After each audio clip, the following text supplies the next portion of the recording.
Hello and welcome to another session of Dr. Barbara Miller's NCLEX review. Today we're going to be talking about trauma and emergency care. So let's start with the emergency severity index. There are five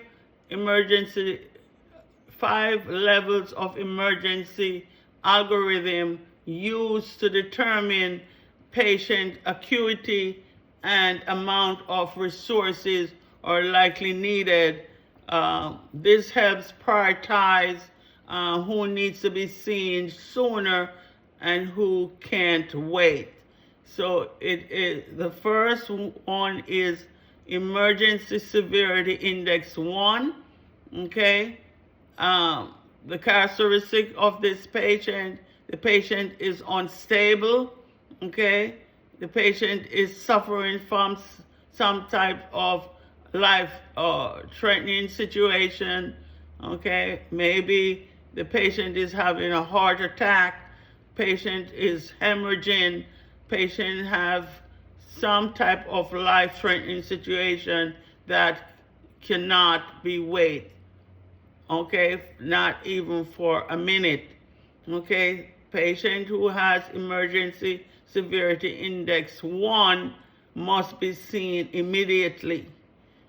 Okay, resources needed for the procedure: full team response and many resources. Okay, so what are some examples? Cardiac arrest, overdose, respiratory arrest. Okay, for emergency severity 1. Then you have emergency severity 2. Okay, the patient is threatened. Okay, the patient is having some type of problems. Okay, the time frame for that is within 10 minutes. Okay, many diagnostic studies and continuous monitoring is needed.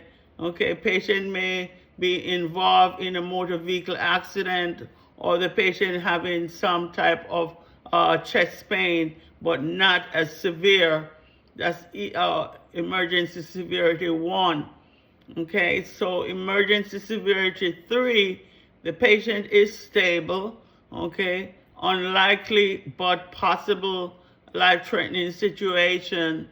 The time frame for emergency severity 3, a patient could wait up to an hour.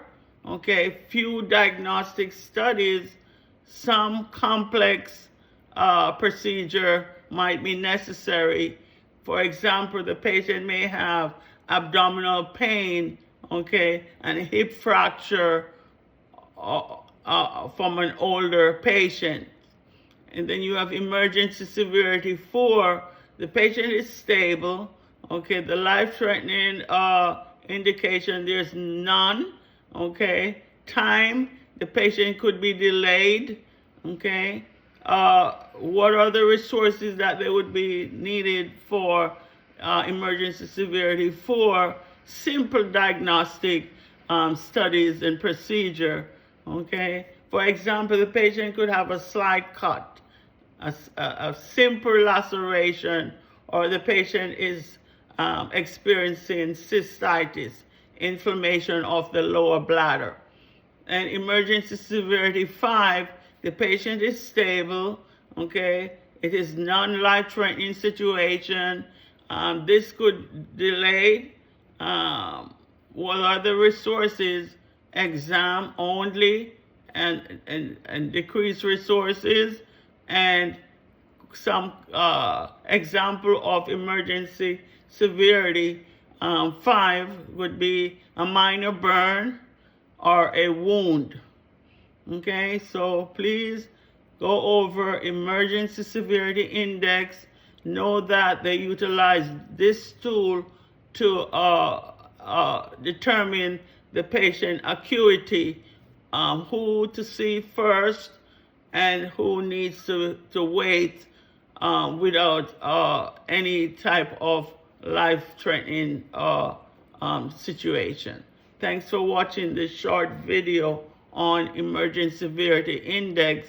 1 through 5. Please like, share, subscribe to the channel to help it grow.